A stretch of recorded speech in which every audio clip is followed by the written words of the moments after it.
Nature of ക്രിയേഷൻസിലേക്ക് ഒരിക്കൽ കൂടി എല്ലാവർക്കും സ്വാഗതം. ഇന്നൊരു പ്രത്യേക ദിവസമാണ്. എന്താണെന്ന് പറഞ്ഞാൽ, happy birthday to you our honourable prime minister. 75ാം ജന്മദിനം ആഘോഷിക്കുന്ന നരേന്ദ്ര ദാമോദർ ജിക്ക് ജന്മദിനാശംസകൾ. അദ്ദേഹം പ്രധാനമന്ത്രി എന്ന പദത്തിൽ 12ാമത്തെ വർഷത്തിലാണ്, ജീവിതത്തിൽ 75ാമത്തെ വർഷത്തിലേക്ക്. അപ്പോൾ ഇത്രയും നാളത്തെ അദ്ദേഹത്തിന്റെ ഭരണ നേട്ടങ്ങളും കോട്ടങ്ങളും ജനപ്രീതിയും ഒക്കെ ഒന്ന് പരിശോധിച്ചു നോക്കിയാൽ നമുക്ക് എന്താണ് മനസ്സിലാവുന്നതെന്ന് നമുക്കൊന്ന് നോക്കാം. തീർച്ചയായും ഇന്ത്യയിലെ ജനങ്ങൾ അത് അറിഞ്ഞിരിക്കേണ്ടത് തന്നെയാണ്. ഗുജറാത്ത് വടനഗറിൽ നിന്ന് രാജ്യത്തിന്റെ ഭരണചക്രം തിരിക്കുന്ന ഒരു ഭരണാധികാരിയെ നമുക്ക് ഇന്ത്യയുടെ പ്രധാനമന്ത്രിയായി കിട്ടിയതിൽ ഇന്ത്യക്കാർ അഭിമാനിക്കുന്നുണ്ടോ? എന്നാൽ ഇതുവരെയുള്ള വളർച്ചയാണ് നരേന്ദ്രമോദിയുടെ രാഷ്ട്രീയ ജീവിതം എന്ന് പറയുന്നത്. ഒരു വ്യാഴപ്പെട്ട കാലം ഗുജറാത്തിന്റെ ഭരണ തലവനായിരുന്ന നരേന്ദ്രമോദി, അതായത് മുഖ്യമന്ത്രിയിൽ കസേരയിൽ തുടർന്ന മോദി, ഗുജറാത്ത് മോഡൽ, അതായത് വികസനത്തിന്റെ ഗുജറാത്ത് മോഡൽ എന്ന ഒരു പ്രയോഗം തന്നെ സൃഷ്ടിക്കാൻ കഴിഞ്ഞു.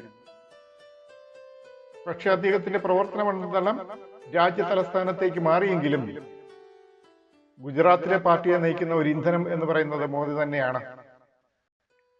റെയിൽവേ സ്റ്റേഷനുകളിൽ ചായ വിറ്റ് നടന്ന ബാല്യം,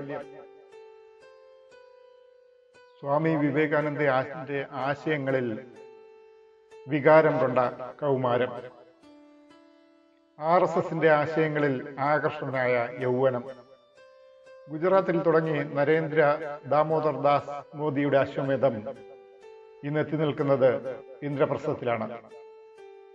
ഗുജറാത്ത് BJPയിൽ തമ്മിലടി രൂക്ഷമായിരിക്കെ 2001 മുഖ്യമന്ത്രി കസേരയിലേക്ക് മോദി എത്തപ്പെടുന്നത്. അതും കേശുഭായ് പട്ടേലിന്റെ ഒരു പകരക്കാരനായിട്ടാണ് എത്തുന്നത്. അങ്ങനെ പാർട്ടിക്കും സർക്കാരിനും പുതിയ ഉണർവുണ്ടായി. തീവ്ര ദേശീയതയും തീവ്ര ഹിന്ദുത്വവും ഗുജറാത്തിൽ ശക്തിപ്പെട്ടു വന്നതും ഈ കാലഘട്ടത്തിലാണ്. 2002 ഗുജറാത്ത് കലാപം ദേശീയ തലത്തിൽ മോദിയുടെ പ്രതിച്ഛായയ്ക്ക് മങ്ങലേൽപ്പിച്ചെങ്കിലും ഗുജറാത്തിൽ ഹിന്ദു ഭൂരിപക്ഷത്തിന്റെ പിന്തുണ പിടിച്ചുപറ്റി. തുടർന്ന് നടന്ന തെരഞ്ഞെടുപ്പിൽ വൻ വിജയം നേടി. അങ്ങനെ വികസന പ്രവർത്തനങ്ങളിൽ ശ്രദ്ധയോടുകൂടി ഗുജറാത്ത് മോഡൽ രൂപം കൊണ്ടു. അങ്ങനെ പതിയെ ദേശീയ രാഷ്ട്രീയത്തിൽ ആർജിക്കാൻ തുടങ്ങി. വാജ്പേയി സജീവ രാഷ്ട്രീയം വിടുകയും LK അദ്വാനി വിവാദങ്ങളിൽ പെടുകയും ചെയ്തതോടെ മോദിയുടെ പ്രധാനമന്ത്രി പദത്തിലേക്കുള്ള വഴി എളുപ്പമായി തുടർന്നു. അങ്ങനെ 2014 സംസ്ഥാന ഭരണം വിട്ടിട്ട് രാജ്യഭരണത്തിലേക്ക് കുതിച്ചു. എന്നാൽ ഇപ്പോഴും ഗുജറാത്തിൽ BJPക്ക് വിജയിക്കാൻ ആര് വേണം? മോദി വേണം. അങ്ങനെ മോദി പ്രഭാവം പെട്ടെന്ന് മായുന്നതല്ലെന്നും തെരഞ്ഞെടുപ്പ് ഫലങ്ങൾ അടിവരയിട്ട് പറയുന്നുണ്ട്. എന്നാൽ ഈ മോദി പ്രഭാവത്തിന് മങ്ങലേറ്റിട്ടുണ്ടോ? ഈ തെരഞ്ഞെടുപ്പ് കമ്മീഷൻ പറയുന്നത് എങ്ങനെയാണ്? ഇതൊക്കെ നമുക്കൊന്ന് പരിശോധിക്കണ്ടേ? അതും നമുക്ക് വഴിയെ പറയാം. ഇപ്പോൾ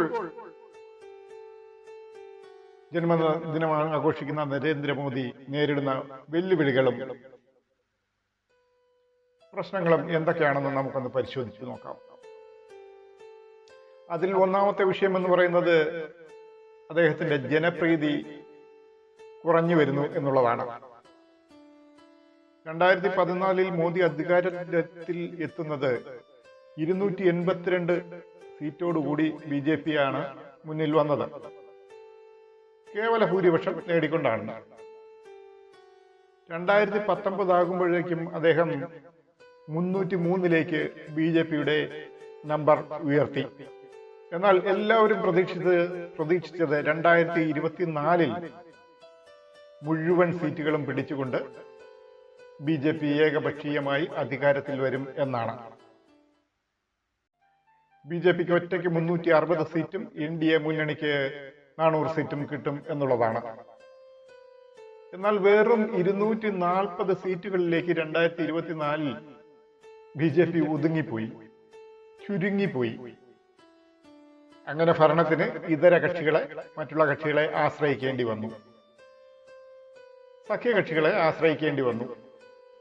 ആ ഒരു ഘട്ടത്തിലാണ് നരേന്ദ്രമോദിക്ക് ജനപ്രീതി കുറയുകയാണോ എന്നുള്ളൊരു ചോദ്യം നേരിട്ടത്. അത് മാത്രമല്ല, അഭിപ്രായ സർവേകളും സൂചിപ്പിക്കുന്നുണ്ട് നരേന്ദ്രമോദിയുടെ മൂഡ് ഓഫ് നേഷൻ പോൾ, നരേന്ദ്രമോദിയുടെ അപ്രൂവൽ റേറ്റിംഗും കുറഞ്ഞു വരികയാണെന്നാണ് പറയുന്നത്. 2023 നരേന്ദ്രമോദിയുടെ അപ്രൂവൽ റേറ്റ് 72%. എന്നാൽ 2025 ഒക്ടോബറിലെ മൂഡ് ഓഫ് നേഷൻ സർവേയിൽ 72% നരേന്ദ്രമോദിയുടെ അപ്രൂവൽ റേറ്റ് 58% കുറഞ്ഞു. 2025 ഓഗസ്റ്റിൽ നടന്നതാണ്.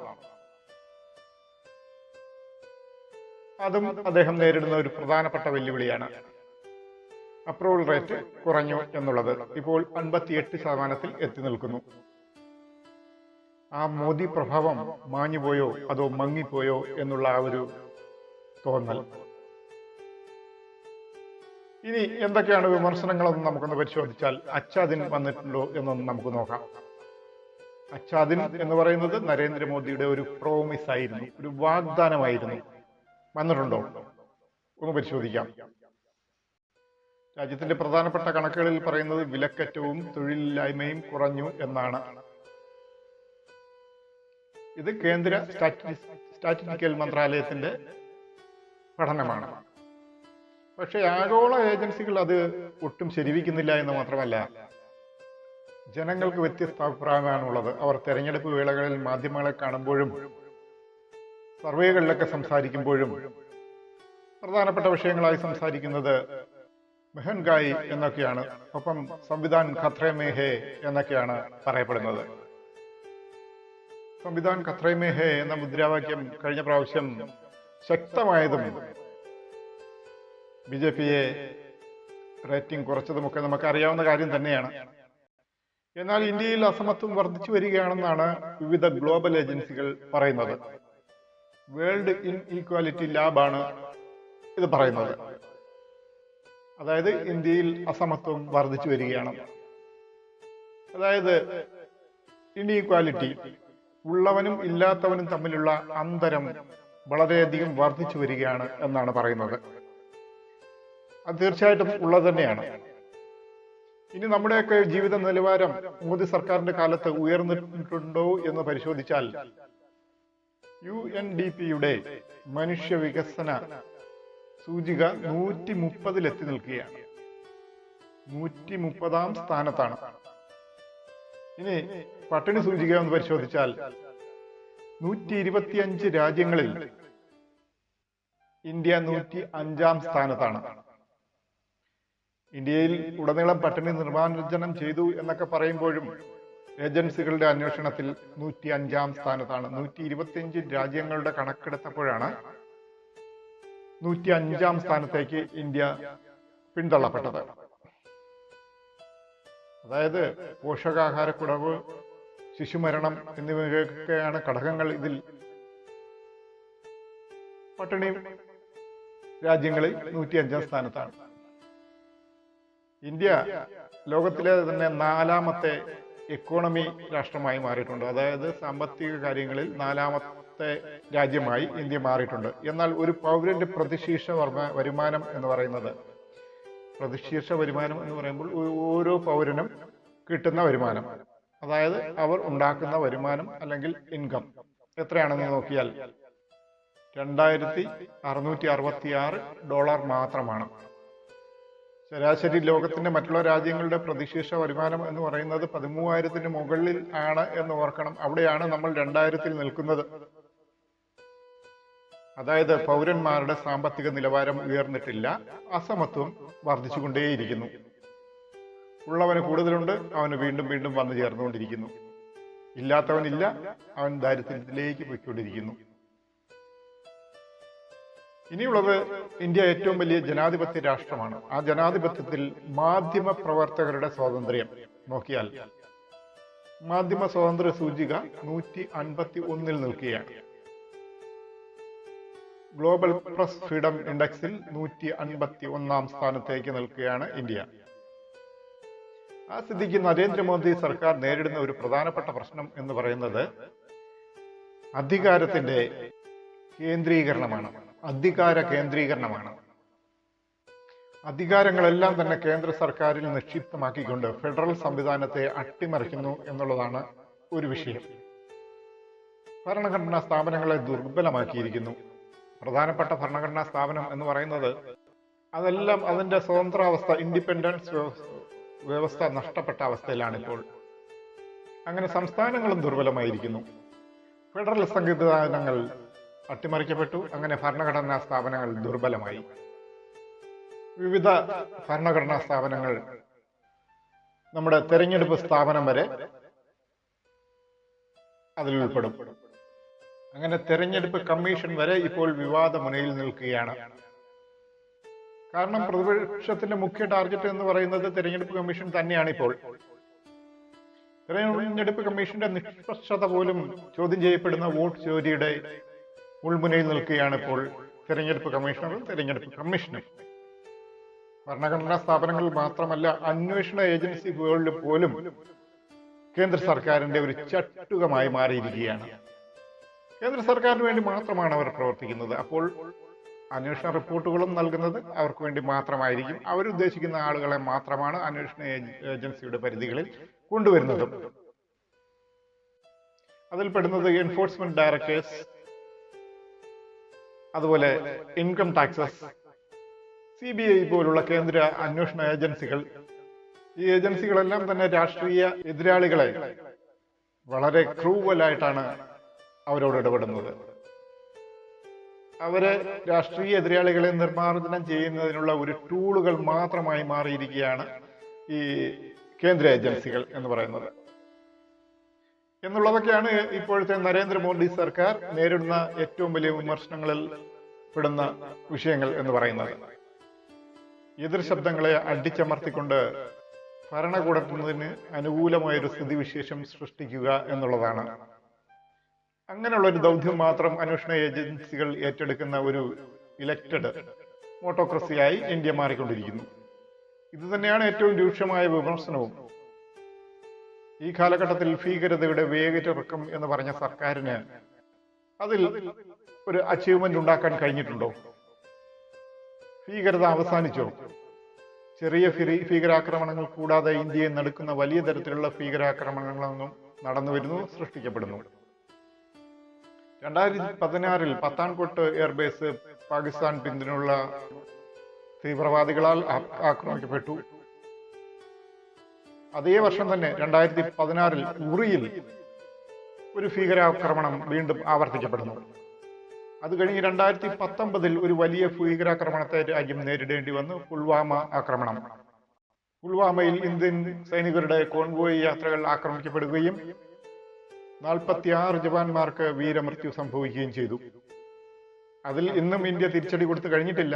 ഏറ്റവും ഒടുവിലായി വീണ്ടും 2025 പെഹൽഗാം ആക്രമണം.